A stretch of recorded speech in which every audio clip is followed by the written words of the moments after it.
శ్రీ సాయి సచ్చరిత్రము. ఇప్పుడు మీరు వింటున్నది 45వ అధ్యాయము.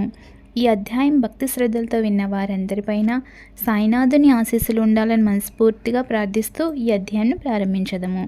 గత 3 అధ్యాయములలో బాబా దివంగతుల గుట గుర్చి చెప్పితిమి. వారి భౌతిక శరీరము మన దృష్టి నుండి నిష్క్రమించను గాని వారి అనంత స్వరూపము లేదా సాయి శక్తి ఎల్లప్పుడూ నిలిచియే ఉండును. ఇప్పటి వరకు వారి జీవిత కాలంలో జరిగిన లీలలను చెప్పితిమి.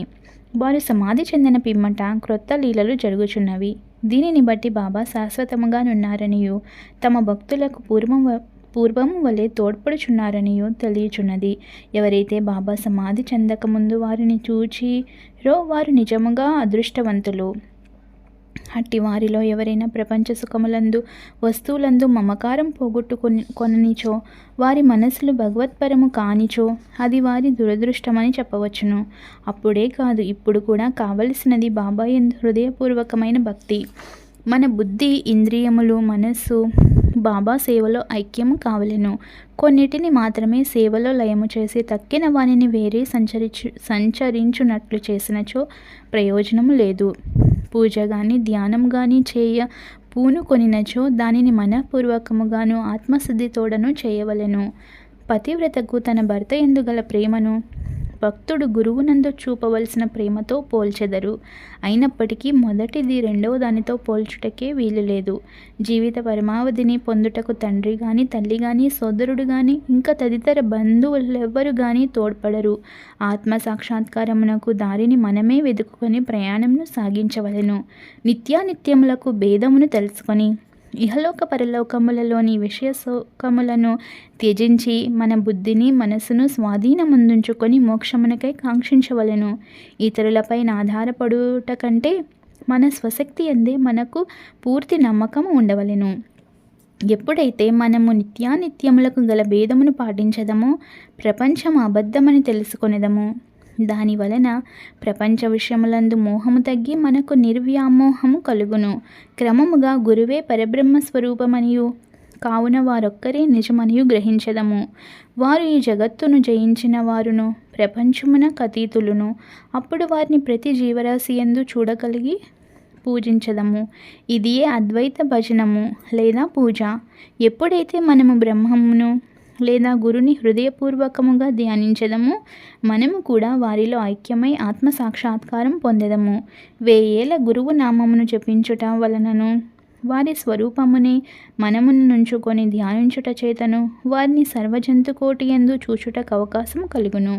మనకది శాశ్వత ఆనందమును కలుగచేయును. ఈ దిగువ కథ దీనిని విశదీకరించును. కాకా సాహెబ్ సంశయము, ఆనందరావు అనుభవము. కాకాసాహెబ్ దీక్షిత్ను ప్రతిరోజు శ్రీ ఏకనాథుడు వ్రాసిన గ్రంథములను అనగా భాగవతమును, భావార్థ రామాయణమును చదువుటకు బాబా ఆదేశించెను. బాబా సమాధికి పూర్వం కాకాసాహెబ్ దీక్షిత్ ఈ గ్రంథములను చదువుచుండెను. బాబా సమాధి చెందిన తర్వాత కూడా అట్లే చేయుచుండెడివాడు. ఒకనాడు ఉదయము బొంబాయి చౌపాటిలో నున్న కాకా మహాజని ఇంటిలో కాకాసాహెబ్ దీక్షిత్ ఏకనాథ భాగవతము చదువుచుండెను. శ్యామ, కాకా మహాజని కూడా నచ్చట నుండి శ్రద్ధతో భాగవతమును వినిచుండిరి. దీక్షిత్ ఏకాదశ స్కందములోని 2వ అధ్యాయమును చదువుచుండెను.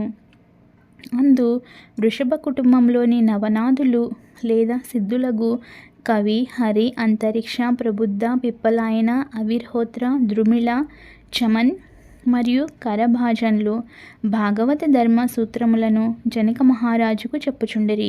జనకుడు నవనాథులను ముఖ్యమైన ప్రశ్నలు కొన్ని అడిగెను. వారొక్కొక్కరు సంతృప్తికరమైన సమాధానములిచ్చిరి. అందులో మొదటివాడగు కవి భాగవత ధర్మమును బోధించెను. హరిభక్తుని లక్షణములను, అంతరిక్షుడు మాయను దాటుటను, పిప్పలాయనుడు పరబ్రహ్మమును, అవిర్హోత్రుడు కర్మను, ద్రుమిళుడు భగవంతుని అవతారములను, వారి లీలలను, చమస్ భక్తుడు కానివాడు చనిపోయిన పిమ్మట పొందు స్థితిని, కరభాజనుడు యుగ యుగములందు భగవంతుని ఉపాసించు వేర్వేరు విధానములను సంతృప్తికరముగా బోధించరి.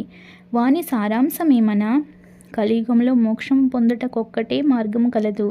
అదేమన గురుని లేదా హరి పాదార విందములను స్మరించుట. పారాయణ ముగించిన పిమ్మట కాకాసాహెబ్ నిరుత్సాహంతో శ్యామతో ఇట్లనియే, నవనాథులు భక్తి విషయమై చెప్పినది ఎంత అద్భుతముగానున్నది, దానిని ఆచరించుట ఎంత కష్టము. నవనాథులు పూర్ణ జ్ఞానులే గాని మన వంటి మూర్ఖులకు వారు వర్ణించిన భక్తిని పొందుటకు వీలగునా? అనేక జన్మలెత్తినను మనము దానిని సంపాదించలేము. అట్లయినా మనకు మోక్షం వచ్చుటెట్లు? కాబట్టి అట్టి దానిని మనము ఆశించరాదని తెలియచున్నది. కాకాసాహెబ్ నిరుత్సాహము నిరాశలు శ్యామ ఇష్టపడలేదు. వెంటనే అతడిట్లనెను, ఎవరైతే వారి అదృష్టవశముచే బాబా వంటి ఆభరణమును పొందిరో అట్టి వారు నిరాశ చెంది ఏడ్చుట విచారకరమైన సంగతే. వారికి బాబా యందు నిశ్చలమైన విశ్వాసమే ఉన్నచో వారు నిరాశ చెందనేలా? నవనాథుల భక్తి బలమైనదై ఉండవచ్చును గాని మనది మాత్రం ప్రేమానురాగములతో నిండి ఉండలేదా? హరినామస్మరణము గురునామస్మరణము మోక్షప్రదమని బాబా నొక్కి చెప్పి ఉండలేదా? అట్లయినచో భయమునకు గాని ఆందోళనకు గాని అవకాశమేది? శ్యామ చెప్పిన సమాధానంతో కాకాసాహెబ్ సంతృష్టి చెందలేదు.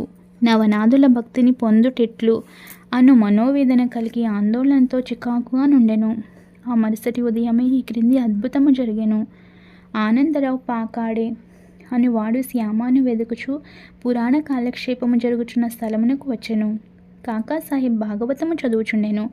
పాకాడే శ్యామకు దగ్గరగా కూర్చొని అతని చెవిలోనేమో చెప్పుచుండెను. అతడు మెల్లగా తాను కాంచిన స్వప్న దృశ్యమును శ్యామకు చెప్పుచుండెను. అది పురాణ కాలక్షేపమునకు కొంచెం ఆటంకము కలుగు చేసెను. కాకాసాహెబ్ పురాణము చదువుటమా అని విషయమేమని అడిగాను. శ్యామ ఇట్లు నుడివెను, నిన్న నీ సంశయమును తెలిపితివి, దానికి సమాధానమిదిగో. బాబా పాకాడేకు చెప్పిన స్వప్న దృశ్యమును వినుము. రక్షకమైన భక్తి గాక వేరేదియూ దీనిని సాధించలేదు. గురుని పాదములు భక్తితో ధ్యానించిన చాలును అని బాబా నొక్కి చెప్పియున్నారు. అందరూ ముఖ్యముగా కాకాసాహెబ్ ఆ దృశ్యమును వివరముగా వినగోరిరి. వారి కోరిక ప్రకారము పాకాడే ఆ దృశ్యమును ఈ క్రింది విధముగా చెప్పనారంభించెను. లోతైన సముద్రంలో నడుము వరకు దిగి అచట నిలిచితిని. హఠాత్తుగా నచట సాయిబాబాను చూచితిని. రత్నములు తాపిన చక్కని సింహాసనంపై బాబా కూర్చుని ఉండెను. వారి పాదములు నీటిలో నుండెను. బాబా స్వరూపమును చూచి మిగుల ఆనందించితిని. అది నిజము వలె నుండెనే కానీ స్వప్నము వలె గాన రాకుండెను. దానిని నేను స్వప్నమని అనుకొనలేదు. మాధవరావు కూడా అచట నిలిచి ఉండెను. శ్యామ ఆనందరావు బాబా పాదములపై పడుము అని సలహానిచ్చెను. నాకు కూడా నమస్కరించవలెననియే ఉన్నది, కానీ వారి పాదములు నీటిలోనున్నవి కనుక నా శిరస్సును వారి పాదములపై నెట్లుంచగలను, నేను నిస్సహాయుడను అని నేనంటిని.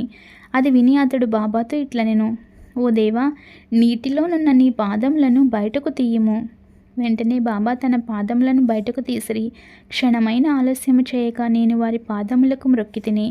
దీనిని చూచి బాబా నన్ను దీవించిట్లనెను, ఇక పొమ్ము, నీవు క్షేమమును పొందెదవు. భయము కానీ ఆందోళన కానీ అవసరము లేదు. శ్యామకు పట్టు పంచె ఒకటి దానము చేయుము, దానివల్ల మేలు పొందెదవు. బాబా ఆజ్ఞానుసారము పాకాడే పట్టు ధోవతిని తెచ్చెను. మాధవరావుకి ఇవ్వవలసినదని కాకాసాహెబ్ను వేడెను. శ్యామ అందులో ఒప్పుకొనలేదు. ఏలన బాబా తనకు అట్టి సలహాని ఇవ్వలేదు కనుక. కొంత వివాదము జరిగిన పిమ్మట కాకాసాహెబ్ చీట్లు వేసి తెలుసుకొనుటకు సమ్మతించెను. సంశయ విషయములందు చీటీ వేసి సంశయం తీర్చుకొనుట కాకాసాహెబ్ స్వభావము. పుచ్చుకొనుము, నిరాకరించుము అని 2 చీటీలు వ్రాసి బాబా పాదుకల వద్ద పెట్టిరి. ఒక బాలునితో అందులోనొకదానిని తీయించిరి. పుచ్చుకొనుము అని చీటీ ఎంచుటచే మాధవరావుకు ధోవతిని ఇచ్చిరి. దానిని శ్యామ అంగీకరించెను. ఇద్దరును సంతృష్టి చెందిరి. కాకాసాహెబ్ సంశయం తీరెను. ఇతర యోగుల మాటలను కూడా గౌరవించవలసినదని ఈ కథ ప్రబోధించుచున్నది. కానీ మన తల్లియగు గురువునందు పూర్ణమైన భక్తి విశ్వాసములు ఉండవలెను. వారి బోధల ప్రకారము నడవలెను. ఎందుకనగా మన కష్టసుఖములు ఇతరుల కంటే వారికే బాగుగా తెలిసియుండును. నీ హృదయ ఫలకమందు బాబా చెప్పిన ఈ దిగువ పలుకులను చెక్కుము.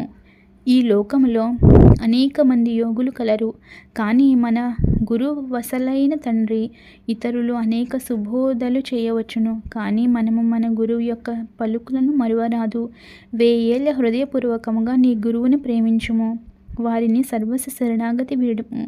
భక్తితో వారి పాదములకు మ్రొక్కుము. అట్లు చేసినచో సూర్యుని ముందు చీకటి లేనట్లు నీవు దాటలేని భవసాగరము లేదు. కొయ్యబల్ల మంచము బాబాదే, మహల్సాపతిది కాదు. బాబా షిరిడి చేరిన కొద్ది కాలంనకే 4 మూరల పొడవు 1 జానెడు వెడల్పు గల కొయ్యబల్ల మీద 4 చివరల 4 దీపపు ప్రమిదలు పెట్టి దానిపై పడుకొనువారు. కొన్నాళ్లు గడిచిన పిమ్మట బాబా దానిని విరిచి ముక్కలు చేసి పారవేశను. ఒకనాడు బాబా దాని మహిమను కాకాసాహెబ్కు వర్ణించి చెప్పుచుండెను. ఇది విని అతడు బాబాకిట్లనియే, మీకింకనూ కొయ్యబల్ల ఎందు మక్కువ ఉన్నచో ఇంకొక బల్ల మీ కొరకు మసీదులో వ్రేలాడవేసెదను. దానిపై మీరు సుఖంగా నిద్రించవచ్చును. అందుకు బాబా ఇట్లనెను, మహల్సాపతిని దిగువ విడిచి నేనొక్కడినే పైన పడుకొనుట నాకు ఇష్టం లేదు. కాకాసాహెబ్ ఇట్లనెను, మహల్సాపతి కొరకు ఇంకొక బల్లను తయారు చేయించదను. బాబా, అతడెట్లు బల్లపై పరుండగలడు? బల్ల మీద అంత ఎత్తున పడుకొనుట సులభమైన పని కాదు. ఎవరు మిక్కిలి పుణ్యవంతుడో వారే పడుకొనగలరు. ఎవరైతే కళ్ళు తెరిచి నిద్రించగలరో వారికే ఇది వీలగును. నేను నిద్రపోవునప్పుడు మహల్సాపతిని నా ప్రక్కన కూర్చుండి తన చేయి నా హృదయముపై నుంచుమనెదను.